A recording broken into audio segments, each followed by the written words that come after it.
My name is Jessica. I'm 27, and this Christmas was supposed to be the first one I spent on myself instead of serving everyone else.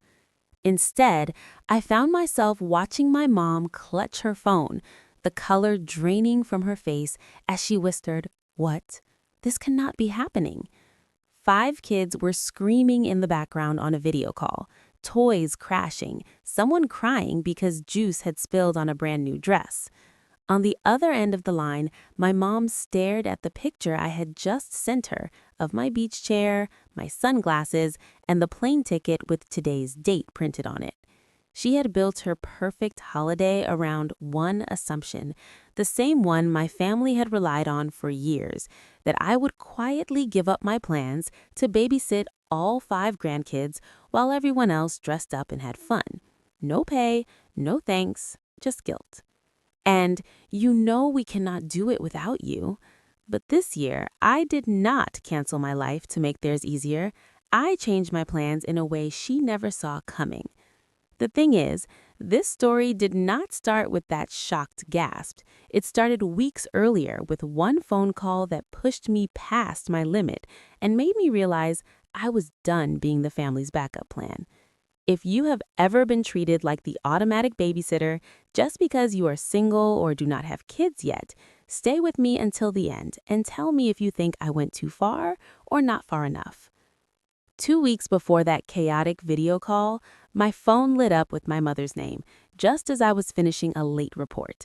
I had been working overtime for months so I could afford a solo Christmas trip I had planned since summer. A quiet little rebellion I had been holding onto like a lifeline. I answered on the third ring. "Hey, Mom." Her cheerful voice hit me like a warning siren. "Jessica, perfect timing. I have the most wonderful plan for Christmas, and you are going to love it." My stomach tightened. When my mom said she had a plan, it usually meant she had a plan for me. Okay, what kind of plan? "You know how your sister and your brother are bringing the kids this year?" she began, her tone far too casual. "And they really deserve a night off. They work so hard. We were thinking you could watch the kids for a couple of days while we get everything ready and have some adult time. It will only be 5 kids. You are so good with them."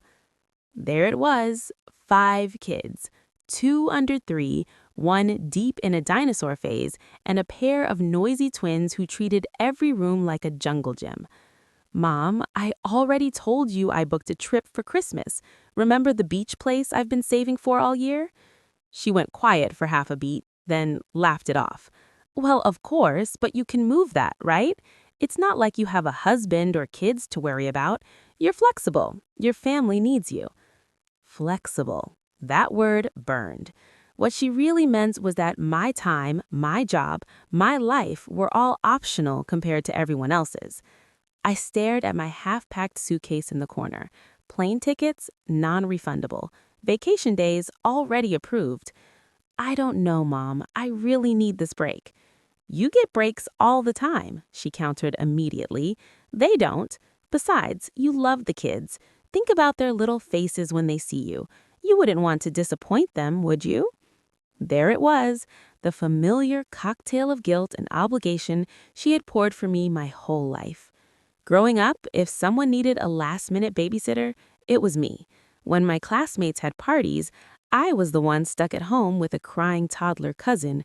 When my coworkers planned spontaneous weekend trips, I was the one who canceled because a sibling had an emergency and my mother volunteered me without asking.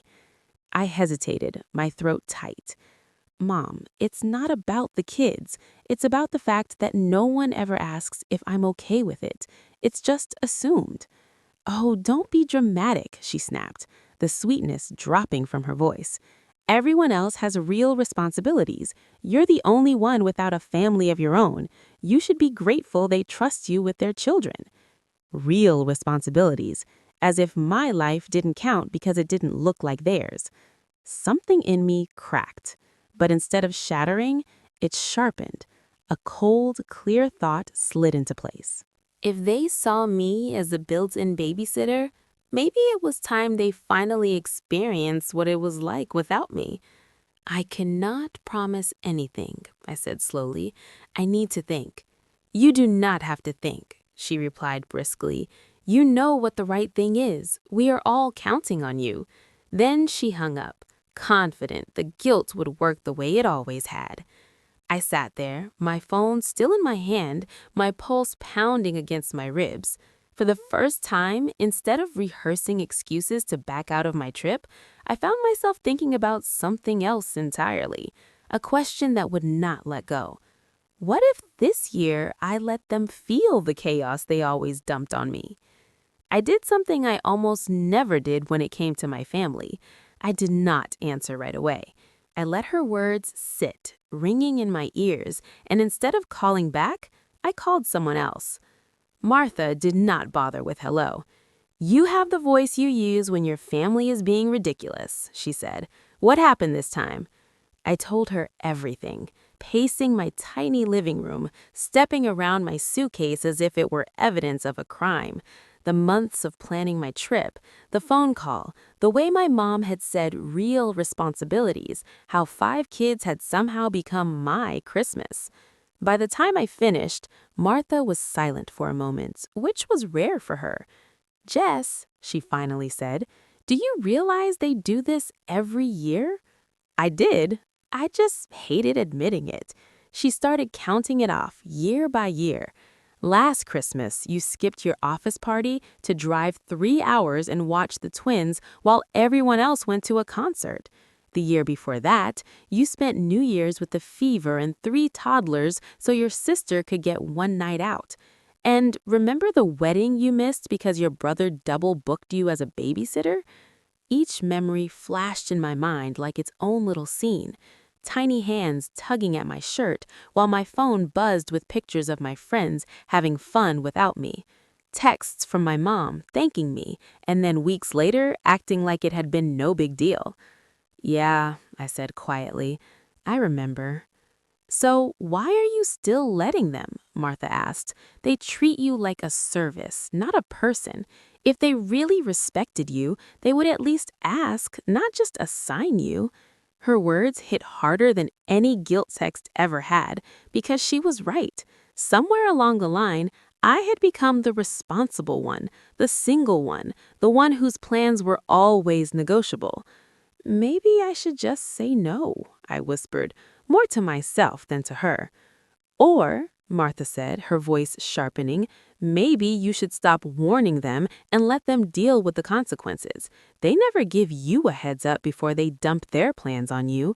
Why are you the one who has to be considerate? I sank onto the couch, chewing my lip. The idea made my stomach flip. Let them feel the chaos. Let them see what I actually absorbed for them every holiday. That would be petty, I said weakly. That would be fair, she shot back. You are not trying to hurt the kids. You are trying to force the adults to act like adults. There's a difference. Later that night, my phone buzzed again. This time, it was the family group chat, filled with confetti emojis and long paragraphs about our big Christmas plans. Right in the middle of the thread, my mom had written, Jessica already promised to take all the kids so we can focus on hosting. She's such an angel. We would be lost without her. Promised? I stared at that one word until it blurred. I had not promised anything. I had said I needed to think. Somehow, in her version of the story, that had turned into a done deal. My heartbeat slowed, turning cold and steady. I watched as my siblings reacted with relief. This is amazing. I really needed this break. Jess, you are a lifesaver. None of them asked if I was okay with it. None of them even checked with me before celebrating. Something inside me finally snapped, but not in the loud, messy way I had always imagined. It was quieter than that, like a knot loosening.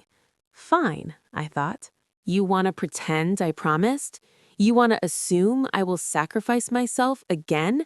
Then this year you can celebrate without me, for real. My fingers hovered over the keyboard. I typed, then deleted, then typed again before finally sending a message so neutral it almost made me laugh. Got your messages. I will figure out my schedule and let you know. Out loud, I still sounded like the reasonable daughter, but inside, the plan was already shifting. For the first time in my life, I was not looking for a way to fit myself into their expectations. I was looking for a way out. The next day, during my lunch break, I opened my laptop and stared at the open tab for my beach rental. For weeks, I had been hovering over the payment button, afraid my family would somehow talk me out of it. Now, that fear felt smaller than my anger. I checked the dates again. Check-in, December 23rd. Check-out, December 27th. The exact window my mom wanted me glued to a couch with 5 kids hopped up on sugar. I hovered for one last second, then clicked confirm. Just like that, the trip became real. Not a someday fantasy, not a maybe, a fact. My phone buzzed a few minutes later. It was my mom again. "Have you thought about what we talked about?" she asked, skipping any form of greeting. "I have," I said, my voice even. "I am still working some things out." "Well, I already told your sister and your brother you would do it," she said briskly. "They are counting on you. We all are. You are the only one who can handle all 5 of them at once. You know how they get." I almost laughed at the backhanded compliment. Translation: "We have relied on you for so long, we do not know how to function without you." "Mom, I never said yes," I reminded her. "You should not plan around me without asking." "You did not say no, either," she replied sharply, "and I knew you would do the right thing once you had time to think. Do not make this difficult." There it was again, that phrase, "the right thing," as if there were only one acceptable answer, and it involved me canceling my life. If I told her about my confirmed booking now, I knew exactly what would happen. She would cry, she would talk about sacrifice and family and how disappointed she was in the daughter who didn't drop everything. Then she would call every relative and paint me as ungrateful until I caved just to stop the noise. They never gave me much warning when they needed me. They never asked how it would affect my work or my plans. They just decided I would figure it out. So this time, I decided I would give them the exact same courtesy they had always given me. None. "I am still thinking," I repeated calmly. "I will let you know before the holiday." "Jessica," she said, her tone dropping into that low, dangerous register I had known since childhood. "Do not pull anything dramatic. We have a lot riding on this. Your sister already ordered special outfits for the kids so they can take pictures by the tree. We need someone responsible there while we get everything ready." Responsible, sacrificial, convenient, all the words they really meant. "I hear you," I said. "I will let you know." When we hung up, I did not cry. I did not spiral. Instead, I opened a blank document and started typing out everything I had always wanted to say, but never had. All the times I had missed out, all the ways they had treated my time like it was free, all the comments about how I would understand one day when I had a family of my own, as if my life didn't count until then. The list was longer than I wanted to admit. By the time I finished, my hands were trembling, not from fear, it was from clarity. That night, I called Martha again and read the list to her. "So," she said slowly when I finished, "what exactly are you going to do?" I looked at my suitcase in the corner, now fully packed. "I'm going on my trip." "And your mom?" she asked. "I'm going to stop protecting her from the consequences.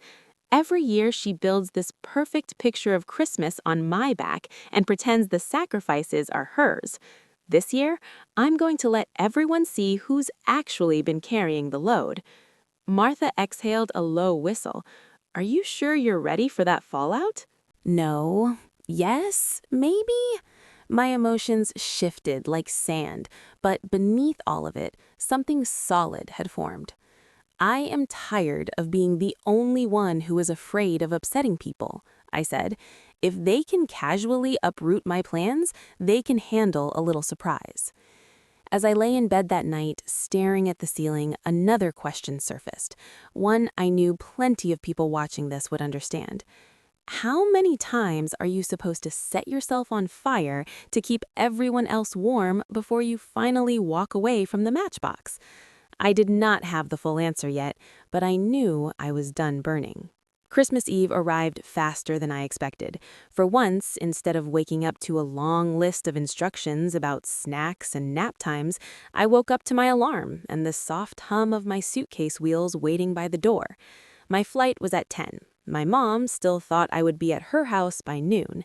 I brewed coffee, showered, and got dressed in the most unfestive outfit I owned, just to remind myself this was my holiday, not theirs.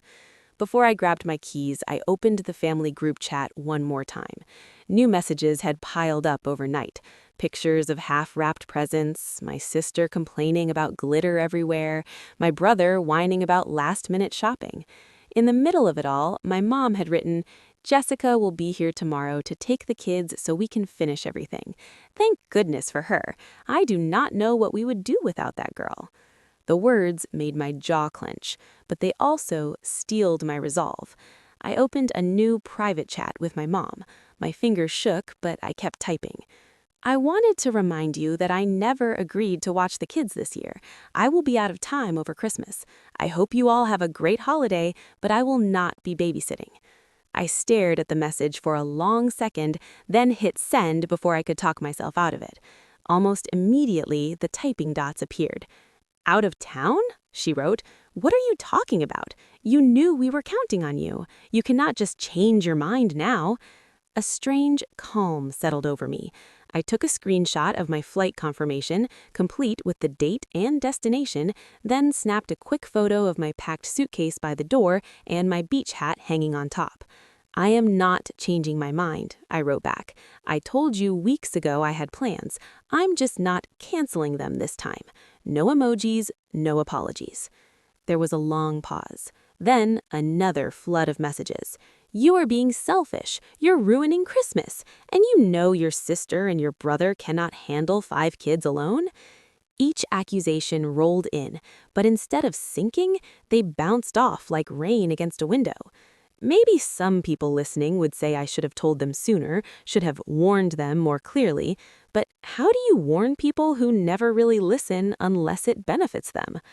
I put my phone on silent, grabbed my suitcase, and walked out the door. The airport was buzzing with holiday chaos, but for once, it did not feel like my chaos to manage. I checked my bag, went through security, and sat by the gate with my headphones in, the low murmur of announcements mixing with the thud of my heart. Half an hour before boarding, I caved and checked my phone. The group chat had exploded. "Wait, what do you mean Jessica is not coming? Mom, I thought you said she promised. You said she was fine with it." Then my name started popping up. "Jess, are you serious? Tell me this is a joke." I took a breath and typed a single message into the group chat instead of replying to anyone individually. "I am not a built-in babysitter. I love you all, but I'm not spending every holiday taking care of 5 kids while everyone else gets a break. I told Mom I had other plans. I'm on my way out of town. You will need to figure something else out." I hit send and watched as the little message read notifications stacked up one after another. For a full minute, no one replied. Then my mom finally responded, but not in the group chat. She called. I let it ring once, twice, 3 times before I answered. I could hear noise in the background, the sound of wrapping paper, cartoons blaring, and at least one child screaming. "How could you do this to me?" she demanded, skipping any greeting. "Everyone is coming over tonight. The kids are already here. Your sister and your brother have dinner reservations. Do you know how much work I have? I cannot watch all these kids and host at the same time." "I should have thought about that before you planned everything around me without my consent," I said quietly. "I told you I had a trip. You chose not to hear me." "That trip is more important than your family?" she snapped. "That trip is more important than being taken for granted," I replied. There was a beat of stunned silence. In the background, a child yelled for juice. Another started crying. Someone knocked something over. "This cannot be happening," she whispered, more to herself than to me. "I told everyone you would be here." "That is the problem," I said. "You told everyone what I would do without ever asking me." They called my group chat message drama. They said I'd blindsided them, but for the first time, it was not my job to smooth things over, to rush in and rescue everyone from the consequences of their own planning. When my boarding group was called, I stood up, rolled my suitcase toward the gate, and said the words I had been too afraid to say for years. "I hope you all have a great Christmas," I told her, "but this year you will have to figure it out without me." I hung up before she could answer. As I stepped onto the plane, the last thing I saw on my screen was a new photo popping up in the family chat a few minutes later, sent by my sister. 5 kids in mismatched pajamas, one crying, one covered in cookie dough, my mom in the background with her hand over her mouth, eyes wide. Even through the blurry shot, I could almost hear her gasp. "What? This cannot be happening!" And for once, I did not rush to make it easier. I put my phone on airplane mode and chose myself instead. When the plane landed and my phone reconnected to the network, it lit up like a slot machine. Missed calls, voicemails, 37 unread messages in the family chat. For a second, my thumb hovered over airplane mode again. I could have left it all muted and disappeared into the sound of waves, but another part of me, the part that had always cleaned up the mess, needed to see what happened when I did not. I opened the family chat. The thread looked like a slow-motion car crash. First were the confused messages from my siblings when my mom finally told them I was not coming. "What do you mean Jess backed out? I thought you said she promised. Wait, so who is watching the kids tonight?" Then the argument shifted. "You told us it was all handled. You said she agreed weeks ago. Mom, we booked everything based on what you said." For once, the frustration was not aimed at me. It was aimed at her. In the middle of the storm of texts, my mom kept repeating the same line. "She changed her mind at the last minute. I don't know what got into her."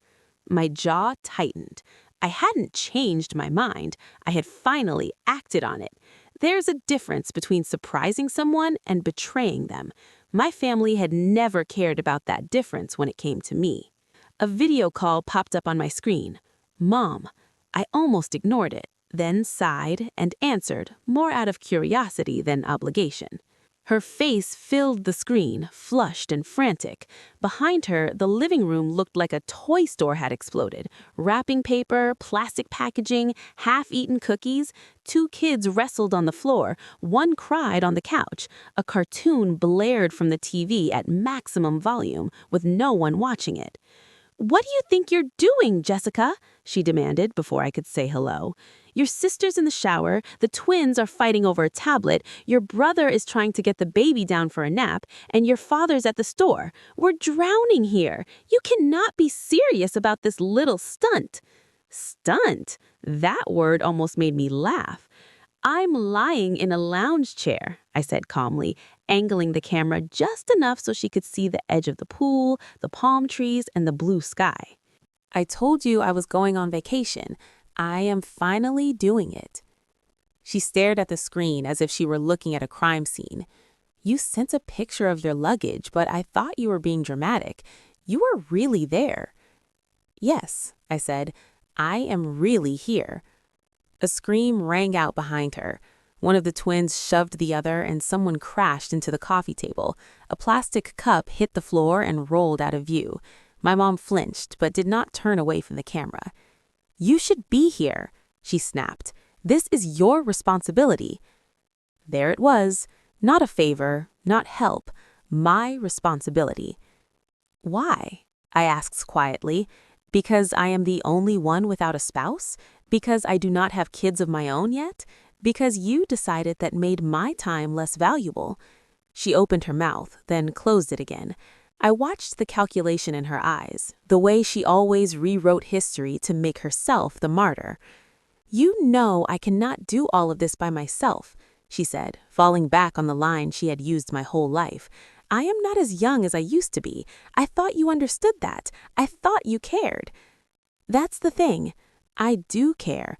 I have cared so much that I have lost count of the holidays, weekends, and nights I gave up to make sure everyone else was okay. But I am done caring alone." She blinked. For the first time, she looked less angry and more scared, not of the kids, not of the mess, but of something else, the realization that her favorite safety net was not where she left it. "You are punishing me," she whispered, "punishing your own mother." I let the silence hang, listening to the chaos behind her, the holiday soundtrack I had been expected to absorb every year. "Maybe I am," I said finally, "or maybe I'm just refusing to keep punishing myself. Do you have any idea how it feels to always be the one expected to cancel? To be told everyone else has real responsibilities while you are treated like a spare part?" "You're twisting this," she protested weakly. "We just needed your help. Families help each other." "Families respect each other too. When was the last time you asked what I wanted for Christmas? Not what you needed me to do, but what I wanted." She did not answer. Someone called for her from the kitchen. The baby started crying again. My brother's voice cut through the background, frustrated. "Mom, the twins just dumped juice everywhere." My mom's eyes darted away from the camera. For a moment, I saw raw panic there, not just at the mess, but at the fact that she would have to admit to everyone that this time she had gambled with my life and lost. "This conversation is not over," she said, even as she turned her head toward the chaos. "You have no idea what you are doing." "Oh, I do. For once, I'm letting you deal with the situation you created. You told everyone I promised something I never agreed to. You built your plans on that lie. I'm just not covering for it." Her mouth tightened. "You're going to regret this when you realize you have pushed your family away." The funny thing was, I had already spent years feeling pushed to the edges of my own family, useful only when they needed something. "Maybe," I said softly, "or maybe you're going to regret realizing how much you have taken me for granted." I ended the call before she could reply. For a moment, guilt surged up, familiar and heavy. I almost reached to call her back. I almost offered to cut my trip short, to race home and patch everything back together. Then I looked up.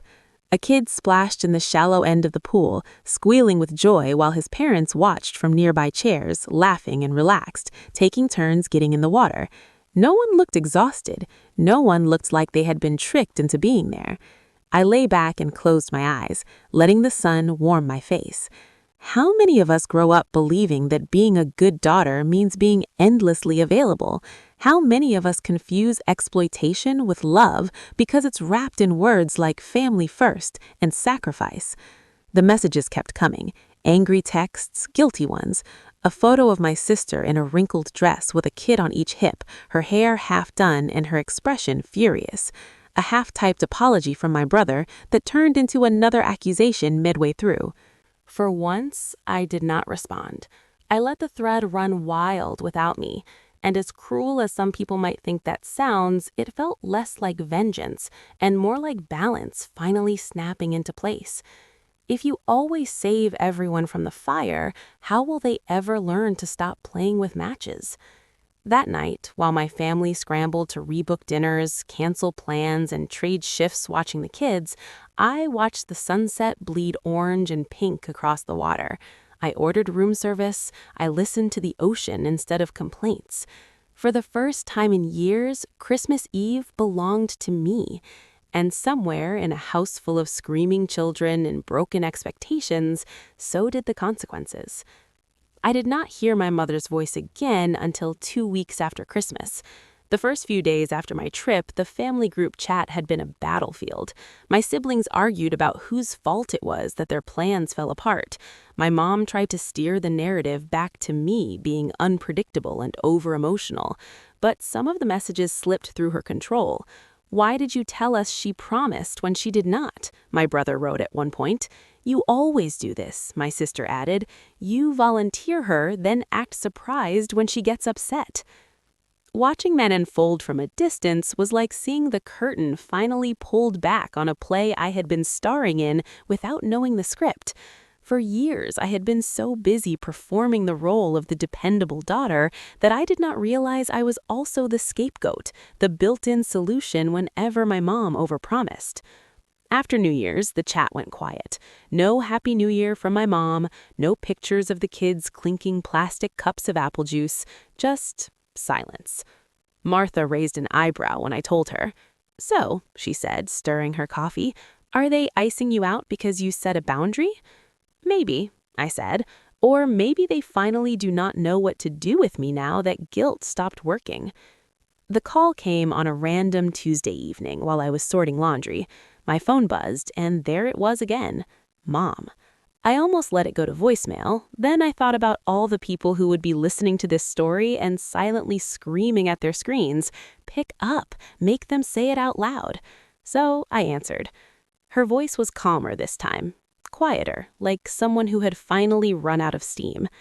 "Hi, Jess." "Hi." There was a long pause. I could picture her in the kitchen, fingers twisting the phone cord out of habit, even though it had been cordless for years. "I wanted to talk," she said, without yelling, without kids screaming. "Just talk." I sat down at my table. "Okay, I am listening." She took a breath. I could hear the effort in it. "Christmas was a disaster," she admitted. "Your brother and sister fought all night, the kids were out of control, I had to cancel dinner, your father ended up cooking frozen pizzas while I tried to get frosting out of the living room rug." There was a time when that description would have filled me with guilt. Now it sounded like a description of reality, one I had been shielding them from for years. "I'm sorry it was so hard," I said, and I meant it, "but I'm not sorry I wasn't there." "I know," she said quietly. "That's what scares me." Her voice wavered. "Do you know what your Aunt Lillian said when I told her what happened?" I did not answer. "Your Aunt Lillian called me. She asked me why I thought it was your job to fix everything. She said, 'You've been doing that to you since you were a teenager, making you responsible for everyone else's mess.'" I blinked. Aunt Lillian, of all people, had said that. The woman who sent me Christmas cards with Bible verses about honor your parents. "What did you say?" "I told her that you're reliable, that you've always been the strong one, that you don't have as much going on," my mom said slowly, as if she were hearing her own excuses for the first time. "And she looked at me and said, 'Or maybe you just assumed she did not matter as much because she did not complain.'" The silence that followed was heavy. I could feel my heartbeat in my fingers. I did not realize how it sounded until I heard myself say it out loud. My mom whispered, "Like your life was less important than your brother's and your sister's because it was simpler to use you?" The word "use" dropped between us like a stone. "You could have just asked," I said quietly. "You could have treated my time like it mattered. You could have given me the choice." "I know," she said, "and I am sorry." It was not the dramatic, tear-filled apology movies teach us to expect. It was smaller, rough around the edges, almost clumsy, but there was something real in it. "I am sorry I made you feel like you were only valuable when you were doing something for us," she continued. "I am sorry I told everyone you promised when you did not. I wanted so badly for Christmas to be perfect that I used you as a guarantee." I swallowed. "You did not just do that this year," I said. "You have been doing that my whole life." "I know," she said again, and this time the words sounded heavier. "Your brother and sister told me I put too much on you, that I always assumed you would step in. Your sister said she never even thought to question it because that is just how things were. That is how I raised all of you to see it." A part of me wanted to snap back, to ask why it took a ruined Christmas and a public embarrassment for her to finally see it. Another part of me understood that admitting this for her felt like stepping off a cliff. "So what now?" I asked. "You apologize, I forgive you, and then next Christmas I'm back on kid duty while you book dinner reservations?" "No," she said quickly. That is not what I want anymore. I do not want you here out of obligation. I do not want you resenting us while you put on a smile. I want you here because you choose to be. And if that means you say no sometimes," her voice trailed off before she pushed the words out, "then I need to learn to live with that." There it was, The real shift. Not the apology, but the acceptance that I would not always bend. I'm not saying I will never help. I love the kids. I love spending time with them. But if you want me to babysit, you ask. You do not assume. You do not build your plans around me without my consent. And if I say no, that's the end of it. No guilt trips, no real responsibility speeches, no smear campaign in the family chat. She let out a shaky breath. That's fair. Also, I added, if it is babysitting and not just family time, you pay me like you would pay anyone else you hired to watch 5 kids. On the other end of the line, I could almost feel her flinch. Not because she didn't have the money, she did, but because this was the first time I had put a clear price on the labor she had been getting for free. I can do that, she said finally. If we ask you to babysit, we will pay you. The version of me from 5 years ago would have backed down at that point, afraid of pushing too hard. The version of me who had watched 5 kids through a screen while lying by a pool felt something else. One more thing, I said. If you ever tell anyone I promised something I did not, we're done. I mean it. I will not spend another decade cleaning up lies you told to make yourself look like the perfect hostess. She was quiet for a long moment. That's not who I want to be, she said at last, her voice very small. I do not like the way I sounded this year. I do not like the way you had to hurt us to get me to listen. But I guess I left you no other choice. I did not answer right away, because the truth is, that's exactly what happened. I had spent years being reasonable, diplomatic, accommodating. It was only when I disappeared that they finally noticed how much I had been holding up. Jess, she said softly, do you think you can forgive me? Forgiveness is a complicated thing. It is not a switch you flip. It is a boundary you maintain, even when people are sorry. I can forgive you, I said slowly, but I am not going to forget, and I am not going back to being who I was before Christmas. I would not ask you to, she said.